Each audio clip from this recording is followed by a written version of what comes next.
আসসালামু আলাইকুম। একবার ঈদে শপিং করতে করতে একদম লিমিট ক্রস করে ফেলছিলাম। লাস্টে আমার ছোটো বোনের কাছ থেকে গিফট হিসেবে কৌশলে হচ্ছে এই অ্যাকোয়ার টিনটা কিনছিলাম ডোরা থেকে। এটার দামটা এইটুকু সাইজে না, দামটা এটার 1200 টাকা ছিল।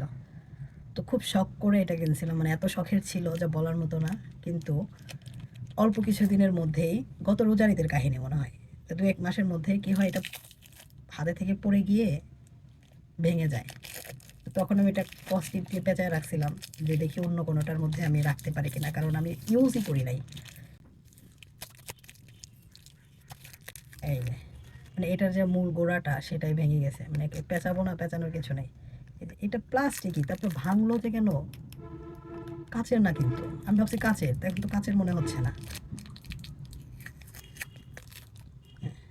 জিনিসটা একদমই অনিরাপদ হয়ে আছে। তো আমি খুব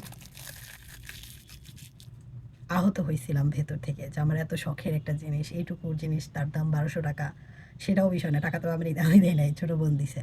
তো আমার হচ্ছে এটা শখের ছিল অনেক, মানে আমি খুব মন ভেতর থেকে চাচ্ছিলাম, কেন জানি জীবনে যেগুলো বেশি মন থেকে বা ভেতর থেকে চাই সেই জিনিসগুলো কেন জানি আমার কাছে থাকে না বা আসে না। ওই জন্য মন থেকে আর কোনো জিনিস চাই না। তো যাই হোক, এটা ভেঙে গেছিলো, তো এটাকে এখন আমি, এটা হচ্ছে একটা সিরামের ছিল, তো ভাবলাম এইটার মধ্যে হচ্ছে রাইখে দিই। এই সিরামটা আমার শেষ হয়ে গেছে, এটার পরে আমি এটা ইউজ করতেছি। আমি খালি করে পরিষ্কার করে সুন্দর করে টিস্যু দিয়ে ভিতরটা মুছে নিছি, তো এটার মধ্যে এটা পার করব। ওই যে কয়দিন একটু দেওয়া যায়, সামনে শীত আসতেছে যেহেতু, যে কয়দিন দেওয়া যায়। এত সুন্দর একটা, মানে ঠোঁটে দিলে না একটা ন্যাচারাল একটা কালার আসে।